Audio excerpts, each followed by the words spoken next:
Bueno, vamos a resumir lo que podamos de enfermedades del esófago. Está bien por el Harrison, no hay mucha variación en lo que hay que estudiar. Entonces, material, bibliografía a partir de aquí, Harrison, está bien, capítulo fácil, corto, ¿bien? En general, para recordar síntomas del paciente que tiene cualquier daño a nivel esofágico, los síntomas van desde pirosis, regurgitación, dolor torácico. ¿Saben que la pirosis? Es que te ardía y está quemando detrás del esternón, eso es pirosis. No confundir pirosis con ardor de la boca del estómago, que sería síntoma de gastritis. La pirosis es cuando eso caliente que sube y quema detrás de todo el esternón. La regurgitación es el hecho que el paciente sienta que sube algo hasta la garganta sin náuseas.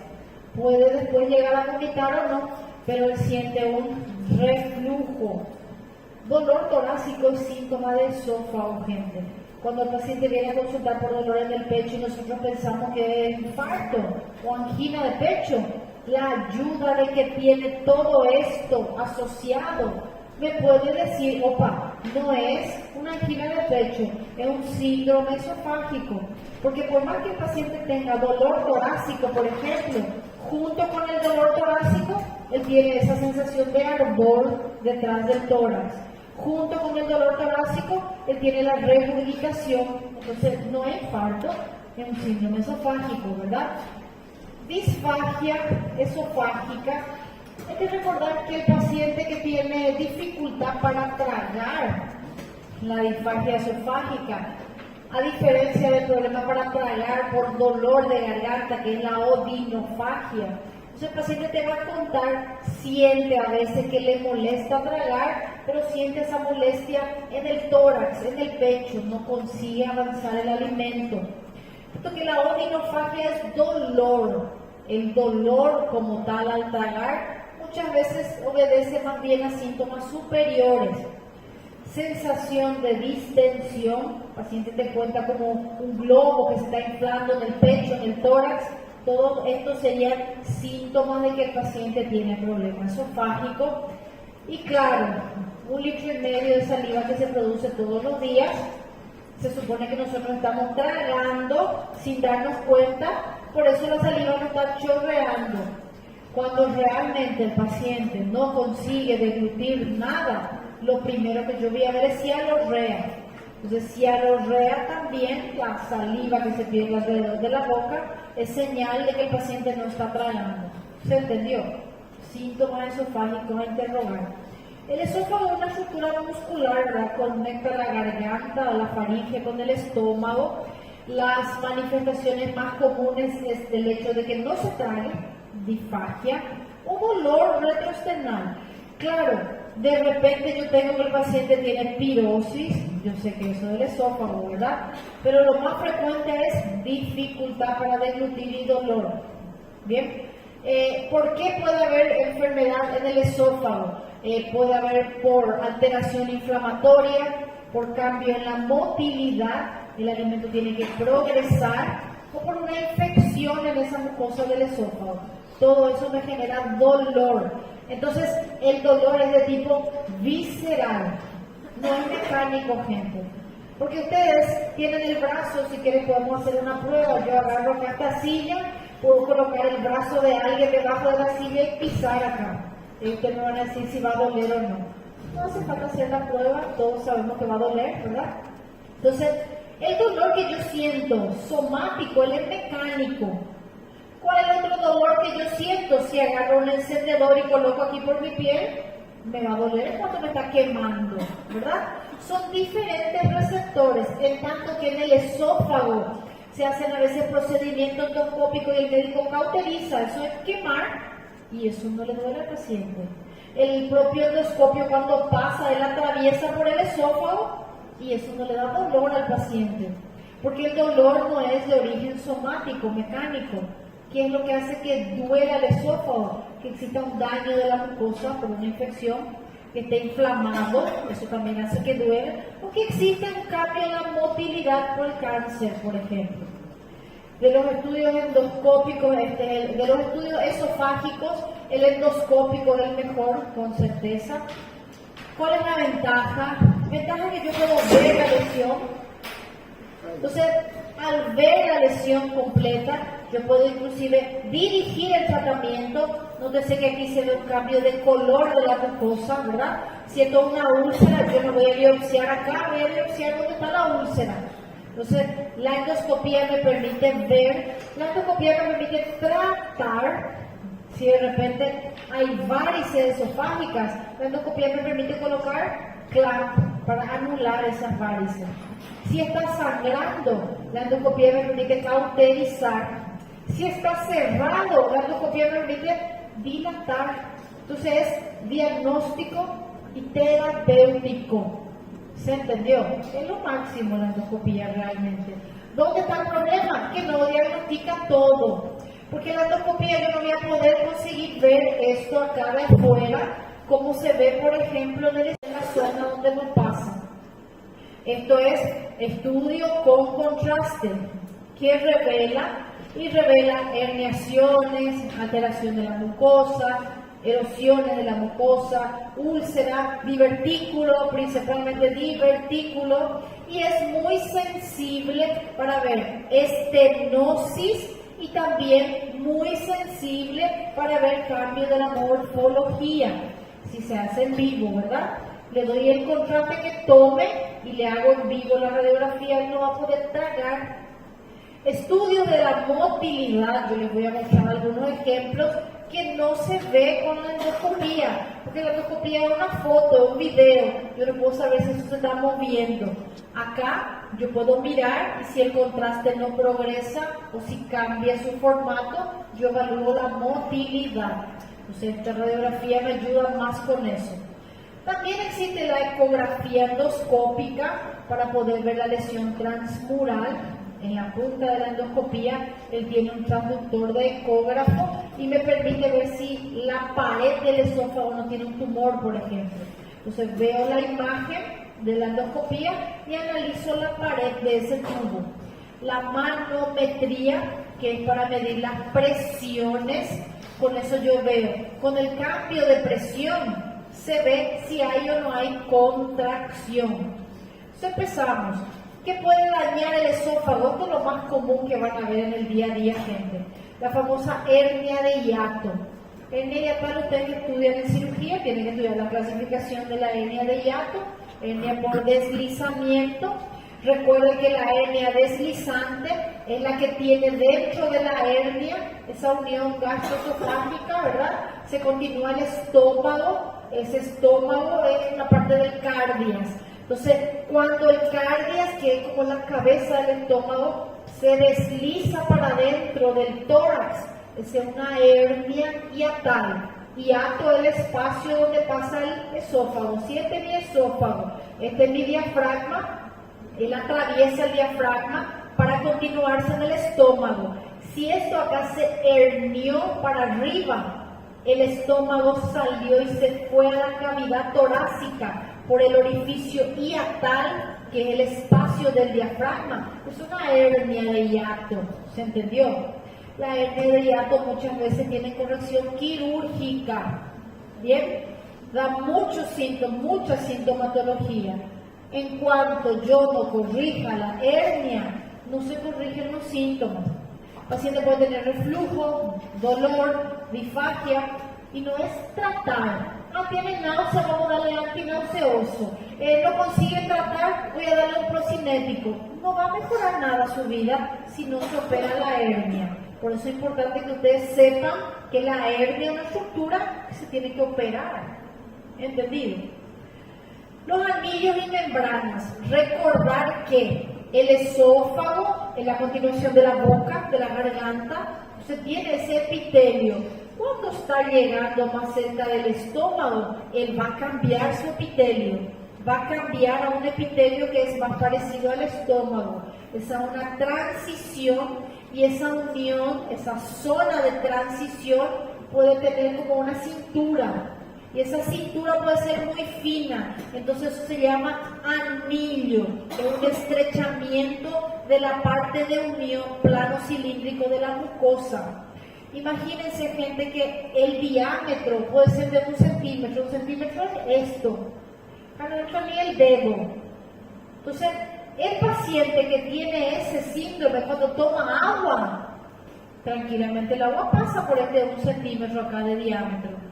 Si él come un purecito, un arroz, un puré de papa, alguna sopita, alguna comida más que con la masticación se queda más pastosa, más cremosa, cuando yo voy a tragar, eso pasa. Ahora imaginen que llegó fin de semana, aquella picadita, la chapa así salpicando, la carnita, el ruidito, qué rico, ¿verdad? ¿Sí? Una farofita, una mandioquita derretida con manteca, el olorcito, un pancito así de, les dio hambre. Un poquito. Ahí ven, nadie aquí va a saber hacer una picadita porque yo, por cierto, ¿verdad? Bien preparadita, lindita, en el punto, en todos los puntos, selección, solo sal, nada de frescura de otra cosa, en carne, corte lindo, sal, nada de carne envasada, fresquito, claro que cervecita, ese paciente viene y dice, doctor, entonces cuando yo como arroz, puré, sopilla, no pasa nada, comí un pedazo de carne, se tranca acá mi garganta, tengo que vomitar de nuevo, no consigo. Eso se llama síndrome del asadero. Ese paciente que tiene disfagia sólidos, significa que hace una retención intermitente de los alimentos. Porque cuando él come arroz, puré, sopita, jugo, líquido, frutita, pasa tranquilamente. Pero cuando come carne, un alimento más sólido, no consigue tragar. Entonces es una falta de tragar, una disfagia, pero no es todo el tiempo. La disfagia en este caso es intermitente y específicamente a sólidos. Gente tiene que pensar que este es el problema.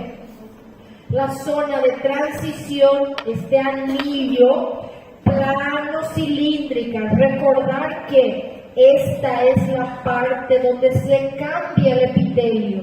Si esta cintura se queda muy anunciada, el paciente tiene esto, de tener un diámetro más grande. Miren lo que pasó acá en este diámetro. Entonces hay un estrechamiento de la zona de transición del epitelio, no pasa la carne. Y el paciente tiene un anillo y membrana, eso se llama de esa forma. ¿Cuál es el síntoma? Disfagia intermitente, solo sólidos. Eso es solo interrogando, gente, para poder llegar a esta sospecha. ¿Está bien? ¿Qué más puede tener el paciente? Divertículo. Divertículo es súper interesante. Hay varios divertículos, pero el divertículo de Senker, que es el que se queda acá debajo de la garganta, donde comienza el esófago, él está más o menos a la altura del hueso ioides. ¿Recuerdan el ioides? El huesito acá debajo de la garganta. Esta parte se queda al anillo de Senker y hace como un aleta. Él es como una luz vacía, como una oreja que tiene el esófago, ¿verdad? ¿Cuál es el problema con ese anillo? Él puede crecer, crecer, crecer tanto que él tiene una puertita de entrada. A veces el paciente come y el alimento se acaba quedando en ese divertículo. Y ese alimento que se queda estancado por una semana, perfumado no va a estar. Hay pacientes que se van 500 odontólogos y abren la boca y parece que comió un elefante muerto. ¿Sí? Ese paciente que la gente dice, gracias a Dios que existió la pandemia y ese hombre tenía que usar un tapabocas. Yo tenía pobrecito colega que lastimosamente, él se casó, yo no sé cómo, pues, ahí está casado, bien. Pero la palabra yo decía, no, ni una distancia, yo no puedo acercarme mucho, no tengo problema de quedarme cerca, hablaba hacia distancia, quería hablar con señas. Por suerte, después de la pandemia, teníamos que usar tapabocas, era más fácil la vida. Entonces, daba ganas de decirle, Señor, no quería hacer una endoscopía, ¿para qué tener ahí un anillo, una dilatación de un divertículo? Nunca se olviden de eso, gente. Halitosis puede ser una manifestación de un divertículo esofágico. La comida quedó ahí estancada, de tanto en tanto se vacía. ¿Está bien? Entonces, halitosis, los más frecuentes, hipofaringio, se llama de Senker. Parece como una hernia falsa.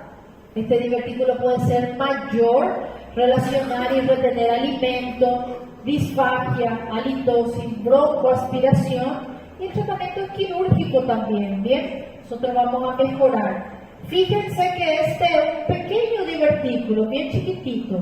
Es una radiografía, miren cómo el contraste se quedó estancado. Miren este otro divertículo gigante, tiene hasta un nivel.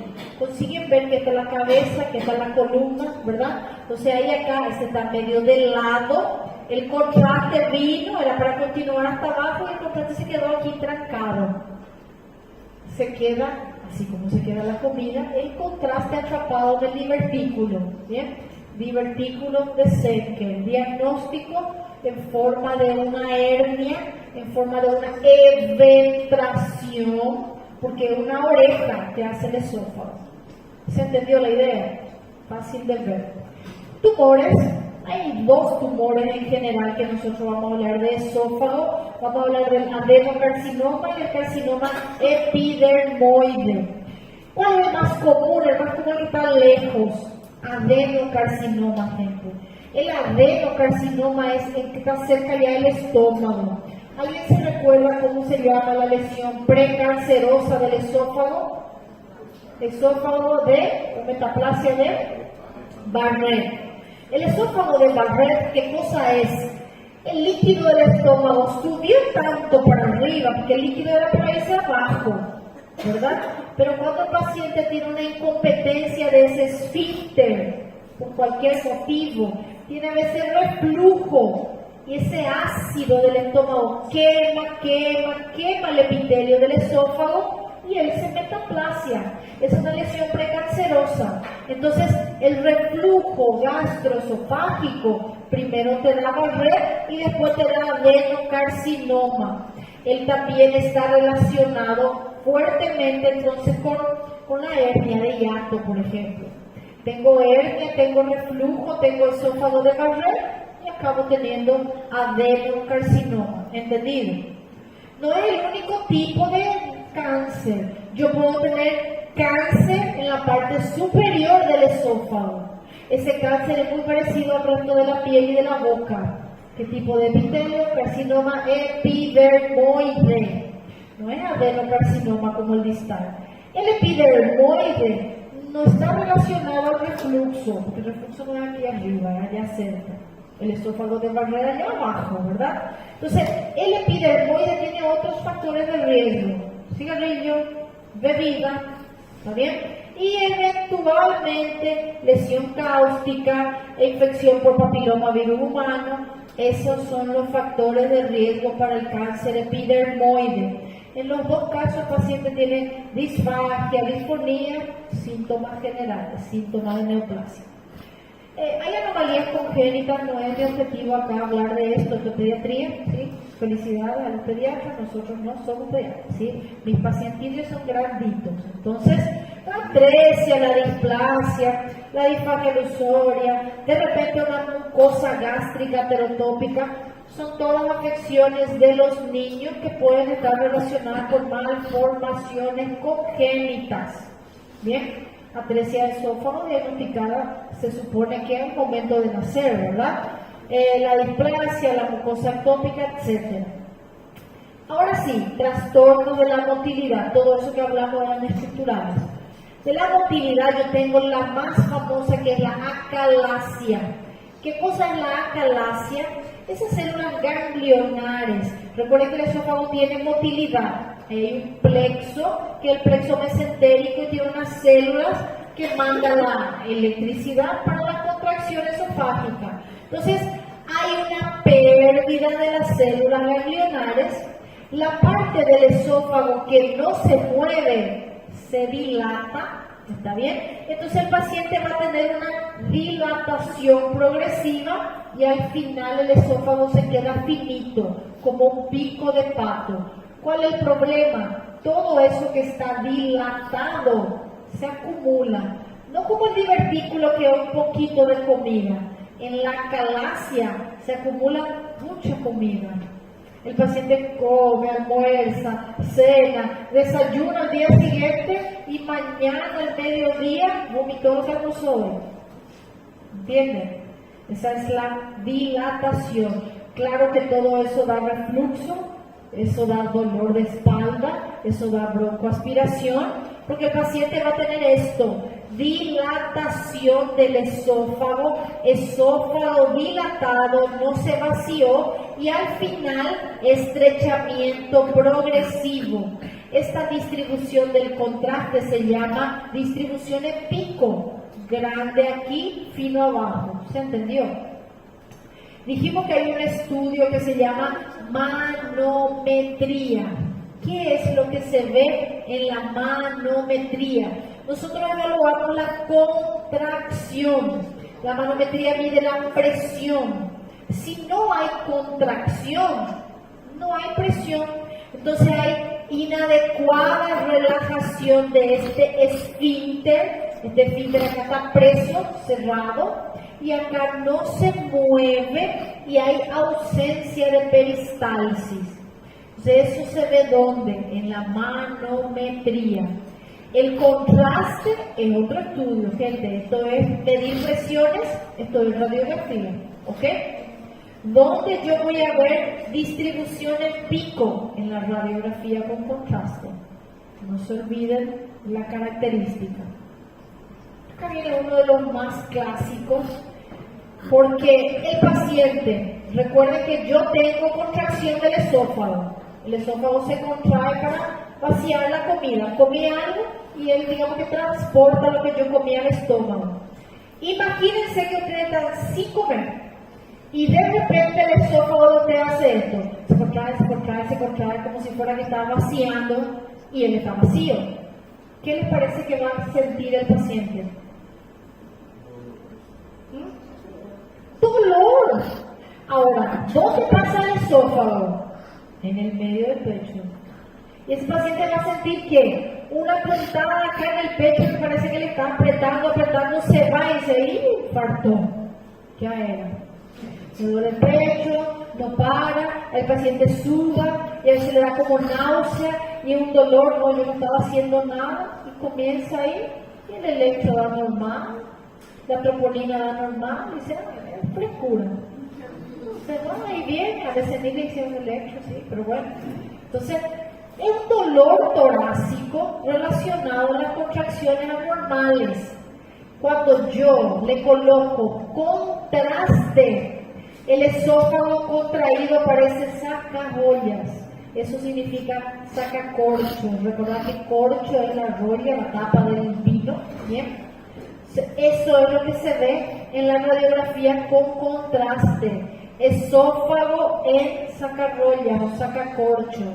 Espasmo esofágico difuso. Diagnóstico diferencial de infarto, gente. ¿Por qué? ¿Afecta al corazón? No, pero da dolor en el pecho. De la nada. ¿Se entendió? Espasmo esofágico difuso. Bien. Esta es la enfermedad más importante que tiene el esófago. Súper frecuente. Todos nosotros podemos tener esa enfermedad en algún momento. Inclusive cuando pagamos un rodicio de sushi está muy caro, tenemos que comer hasta el final, ¿no? Entonces hasta el reflujo esofágico no paramos, ¿verdad? Más o menos. Yo iba a pagar una vez, ahí estaba en un lugar re lindo, y dice, señora, va a pagar la cuenta ahora, va a pagar después. Yo me pagan ahora, ¿verdad? Déjeme, hombre. Llegó ahí a 250 reales, diciendo, bueno, vi que sobró ahí unos 4 sushi, me dijo, guardamos la cartera para después, mirar ahí que nadie esté llevando, el sashimi se va en el zapato, ¿sí? 250, y no, hasta el reflujo gastroesofágico no paramos. Respirar, toma tu coca y seguir comiendo porque está bien caro la coca, ¿sí? Entonces nunca más volví a ese restaurante, por cierto. Bueno, el reflujo gastroesofágico, recordar que el paciente puede llegar a tener esofagitis y el paciente puede llegar a tener estenosis, o el paciente termina con esófago de Barrett, que acabamos de hablar. ¿Y cuál es el peor problema del esófago de Barrett? Que puede terminar en un carcinoma. Entonces, es importante diagnosticar el reflujo. Con certeza, gente, voy a evitar cáncer, ¿verdad? Entonces, una esofagitis, la estenosis esofágica, porque hay esofagitis crónica, el esófago de Barrett, los cambios de metaplasia, y si no traté, adenocarcinoma esofágico después de un esófago de Barrett. Todo esto era ¿por qué? Reflujo. Empezó con reflujo. Síntomas del reflujo. Los síntomas típicos. Quema y regurgita. Pirosis y regurgitación son los síntomas típicos del ERGE. ¿Está bien? ERGE es enfermedad por reflujo gastroesofágico. ¿Está bien? Entonces, la enfermedad por reflujo quema y regurgita. No da dificultad para tragar, como dieron todas las otras que vimos. Puede dar disfagia, puede dar dolor, tipo el espasmo esofágico, pero no es lo más común. Lo más común es que queme. Cuando el paciente te dice, me duele acá, el espasmo esofágico, anillo, cáncer. Pero cuando el paciente te dice, me quema, hay una cosa que comienza acá en la boca, en mi estómago, y quema y sube acá hasta mi garganta, parece que se está incendiando. Ese es pirosis, ese es reflujo, hasta demostrar lo contrario. Si esa erosión comienza a subir tanto, llega a la garganta, y el paciente siente un sabor amargo en la garganta, pero de noche cuando está durmiendo no siente nada, ahí el líquido ácido del estómago empieza a quemar los dientes. El paciente se va y el dentista le dice, hey, hay erosión de los dientes. Pero aparte de eso, cuando nosotros dormimos y tenemos un poco de reflujo, ni nos acordamos, ese reflujo se puede ir a los pulmones. Ahí el paciente puede irse a consultar por tos crónica. Exactamente. Ni pirosis, ni regurgitación, tiene tos. Ahí le vio el neumólogo, le vio el alergista, le vio el clínico, le vio de nuevo el neumólogo, le vio de nuevo el alergista. Ya está usando 5 bombillas el hombre para toser. ¿Cuál es el diagnóstico? Reflujo. Y este es el diagnóstico diferencial para pediatría también. Inclusive a los bebés se le hace la sondita para evaluar el pH, porque el reflujo es motivo de sibilo recurrente. Y no era asmático, tenía un reflujo. Se ven niños y en adultos esos síntomas, neumonía, tos. ¿Bien? Diagnóstico diferencial con la infección, una esofagitis eosinofílica rara, con la úlcera que en el estómago, la acidez está en el estómago, no está en el pecho, el cólico biliar que da dolor, el hipocondrio, alguna enfermedad del corazón y cualquier otra de las enfermedades que vimos del esófago. Esos son los diferenciales. Complicaciones, ya vimos, esofagitis crónica. ¿Qué pasa cuando hay esofagitis crónica? Sangra, no es lo más frecuente, pero puede dar hemorragia digestiva o cestinosa, así como vimos. Esófago de Barrett es una complicación y el propio cáncer. ¿Cómo se trata? Omeprazol de siempre, ¿verdad? Inhibidor de la bomba de protones, pero gente, lo más importante del reflujo, ¿saben qué es? Que el paciente no coma 1 tonelada y se acuesta a dormir. Eso es lo máximo, ¿verdad? Comer, ya tostada ahí después de comer, ¿sí? Lo mejor, tomar un café después de comer, con un chocolatito. Esa picaña, y el compañero dijo, tiene que ir acompañada. Yo piño con colarín de los dedos, si no sirve, ¿sí? Está ahí. Eso es lo mejor. Nada de eso puede ser paciente. No puede fumar, no puede beber, no puede comer chocolate, no puede comer mucho, no puede acostarse después de comer, no puede quedar acostado todo el tiempo, la cabecera tiene que estar arriba. Todos los días, todo el tiempo. Muy difícil de cumplir esas medidas, ¿verdad? Eso es lo más importante. Y otra, alimentos con grasa, con menta, café, alcohol, pimienta, ketchup, no pueden. Ahí la vida del prójimo es bien triste, ¿verdad? Nada de pimienta, nada de ketchup, nada de picante, nada de chocolate, nada de café, nada de cigarro, nada de bebida, nada de comer mucho, nada de acostarte y comer. Socorro. Entonces, ahora mismo decir yo, gracias porque no me diste reflujo, ¿sí? Coitado el que tiene reflujo, gente. No mejora si no hace eso. No mejora. Lo más importante es tratamiento higiénico en estos pacientes. ¿Bien? ¿Se entendió? ¿Alguna duda con reflujo? Es súper frecuente, gente. Por favor, lean bien. Bueno, miren estas imágenes. Este es el esófago con estas placas que parecen leche cortada. Igual que como se ve en la vagina, ¿verdad? Genitales. Esto es cándida. ¿Quién va a hacer una esofagitis por cándida? Nosotros no. Paciente de la IV, ¿verdad? Inmunodeprimido.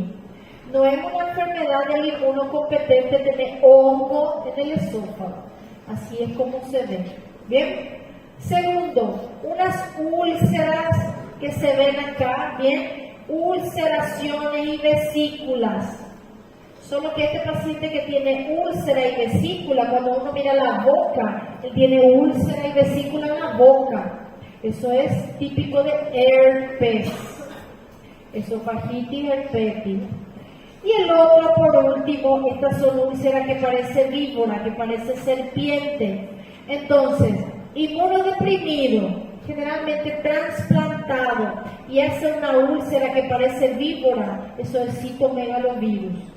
Se dan cuenta que la infecciosa no le ataca a la persona con inmunidad normal, ¿verdad? Siempre importante, miren la boca de este paciente que tiene la placa de cándida. ¿Qué va a tener este paciente? Esofagitis por cándida. Va a tener un esófago con esas placas blanquecinas. Y este paciente que tiene esta vesícula, que tiene este prójimo, herpes. Ahí yo te digo, tiene vesícula en la boca y una úlcera en el esófago. ¿Qué tiene? Esofagitis por herpes. Bien, entonces lo más importante es lo que tiene afuera del paciente. Estas son otras lesiones del esófago. Solo para que ustedes vean todo lo que puede pasar en el esófago. Se puede perforar, raro pero acontece. Una señora, yo tuve una paciente, tragó su prótesis. Literalmente ella se dio una automordida en su esófago, ¿verdad? Porque tragó así la mitad así. Muy feo fue esa piada, ¿verdad? Disculpen. Se quedó 3 meses internada, gente. Hizo una mediastinitis horrenda. Se perforó ese esófago y todo el contenido se cayó en el mediastino. Era tubo mediastinal, salía pus, que no paraba nunca. 3 meses después pudo solucionar. Tuvo que hacer una gastrostomía para darle de comer, traqueotomía para respirar. Muy difícil. Cuerpo extraño se ven los niños más que todo, ¿verdad? ¿Recuerdan el Mallory Weiss? ¿Qué era Mallory Weiss? Desgarro por vómito, es que se ve en la gestante, ¿verdad? Hiperemesis gravídica, vomita mucho y hace desgarro. Esofagitis por píldoras, está descrito, anticonceptiva. Esofagitis corrosiva, ahora no se ve mucho, pero antes la gente intentaba suicidarse tomando soda cáustica. Era muy común en el campo, ¿verdad? Intento suicidio por ingesta de soda y se perforaba. La radiación, ¿en quién voy a sospechar esto aquí?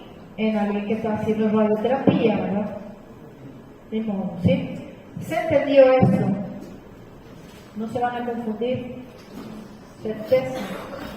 Disfagia en cada contexto.